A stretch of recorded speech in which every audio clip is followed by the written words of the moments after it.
The Blues are 8-0-1 in January, yet they still trail the Red Wings by a point in the Central Division. If St. Louis wanted to pass Detroit, they'd have to do something no team has done in nearly 3 months, win a game at Joe Louis Arena.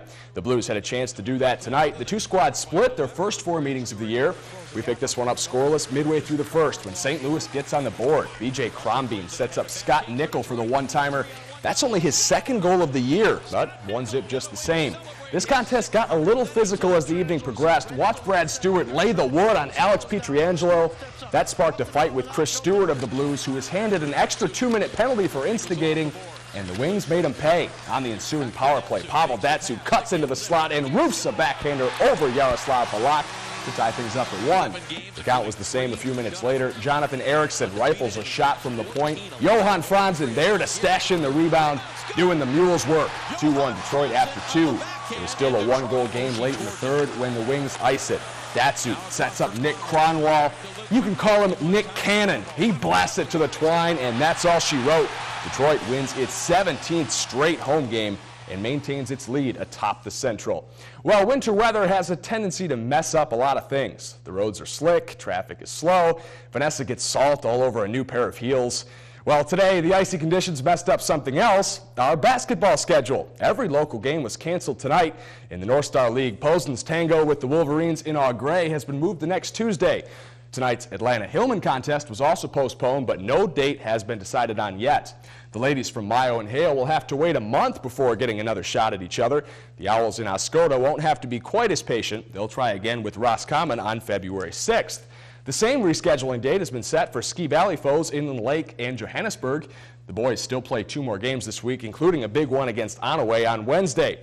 And finally, our friends from Tawas, also off tonight. The ladies and gentlemen were supposed to face Houghton Lake. No new date has been settled on for either Brave squad.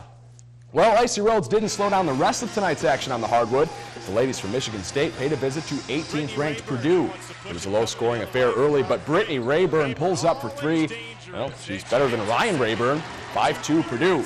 After a Spartans bucket, the Boilermakers blew this one open, going on an 11-zip run capped off by this Alex Guyton jumper. She scored 12 on the night. MSU was looking to get back into it late in the half. LaKendra Johnson says, "Give me all 3 of these" from the corner. She led Sparty with 17. Michigan State still trailed 33-15 at the break, despite the efforts of Johnson and Johnson. Kiana fills up the jumper. She scored 14, but the Boilermakers never quite allowed the Spartans back into it. Chelsea Jones pulls down the rebound and takes it up strong for 2 and the foul. Her 12 points were tied for the team lead, and Purdue slays the Lady Spartans 67-49. The Pistons were also in action, visiting Kevin Durant and the Thunder. OKC is 13-3 on the year, and that is bad news for Detroit.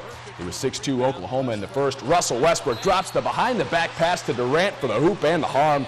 The Pistons only scored 12 points in the first quarter, and the Thunder kept striking in the second. James Harden pulls up and triples to get his squad up 39-14. Detroit trailed by 27 at half, and things didn't get any better. Westbrook must be a fan of Garth Brooks. The Thunder rolls. He drives and jams for 2 of his 24.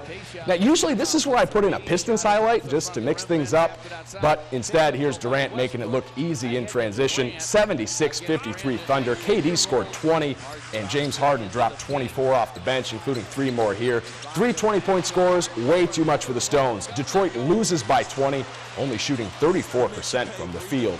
Finally tonight, a new quarterback was added to the NFL's Pro Bowl roster this afternoon. Since Eli Manning will be busy preparing for the Super Bowl, his slot at the QB depth chart needed to be filled. Unfortunately for Lions fans, Matt Stafford will not be taking his place. Instead, rookie Cam Newton of the Carolina Panthers is headed to Hawaii. Stafford was just the 4th quarterback in NFL history to throw for 5,000 yards in a season. Matt also served up 41 touchdown passes. However, Newton was voted as the first alternate, so he gets first dibs. Cam set the rookie record for most yards in a season with 4,051. He also set the single-season record for rushing TDs by a quarterback with 14.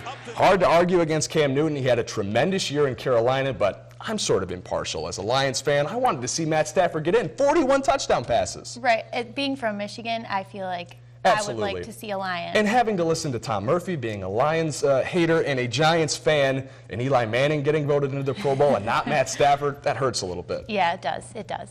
Well, thanks, Paul. Don't go away just yet. When we come back, the pie makers across the area get together to find out who's got the best baking skills. We'll have the details when we come back.